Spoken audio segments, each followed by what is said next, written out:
আসসালামু আলাইকুম। আজকে সকালে দোকানে অনেক কাজের চাপ ছিল, কারণ কালকে আমি অনেকগুলি সামানের অর্ডার দিছিলাম এবং কি ওমানি অনেকগুলি সামানের অর্ডার দিছে। এর ভিতরে আমি একটু অসুস্থ, আমার সাথে যে ছিল ও একটু অসুস্থ। ও কালকে রাতে আমাকে ফোন দিয়ে বলছে যে ভাই আজকে আমার আসতে একটু দেরি হবে। আমি বলছি ঠিক আছে, তুমি একটু দেরি করে আসো। কিন্তু ও এত বেশি দেরি করে আসবে কি জানি, আমি ভাবতেও পারি না। এর ভিতরে আমার পেটে প্রচণ্ড খিদা ছিল। ও এখনো আসতেছে না, আমি চিন্তা করতেছি ও কখন আসবে কখন আসবে। আমি যাই কিছু খাইতে হবে, বাসায়ও আমার কিছু রান্না করা নাই।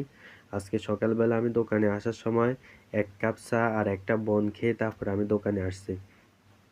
যাই হোক, এখন প্রায় ঘড়ির 1:30 বাজতেছে, ও চলে আসছে। ও আসার পরে আমি বাসায় গেলাম। বাসায় গিয়ে প্রথম আমার মুরগিগুলোকে দেখলাম। এরপরে পাতিল উঠে দেখি বাসায় 1 পিস মাছ রান্না করে আছে, আর কিছুই নেই।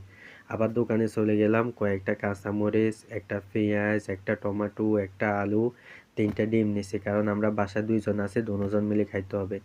যাই হোক, আমি এগুলো নিয়ে এসে কাটাকুটা করতেছি তাড়াতাড়ি করে, কারণ দোকানে আবার যাইতে হবে। সামান অনেক আরও আসা বাকি আছে।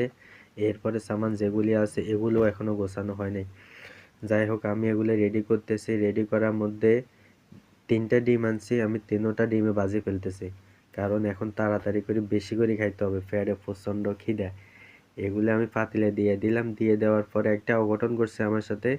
আমি ভাবছিলাম যে ডিমটা উল্টাইতে পারবো, কিন্তু ডিমটা উল্টাইতে পারি নাই। যাই হোক, আমি ডিম এটা ভেঙে ফেলছি। ভেঙে ফেলে আমি তাড়াতাড়ি করে বাসা নিয়ে আসলাম। বাসা নিয়ে এসে খাইতে বসছি। এর ভিতরে দোকান থেকে আবার ফোন দিছে যে দোকানের সামান এগুলো আসছে, এগুলি নামাইতে হবে। তাই আমি তাড়াতাড়ি করে প্লেটটা হাতে নিয়ে গরু মতো খাইতেছি তাড়াতাড়ি করে, যেহেতু যাতে দোকানে আবার যাইতে পারি, ওই সামানগুলি নামাইতে পারি।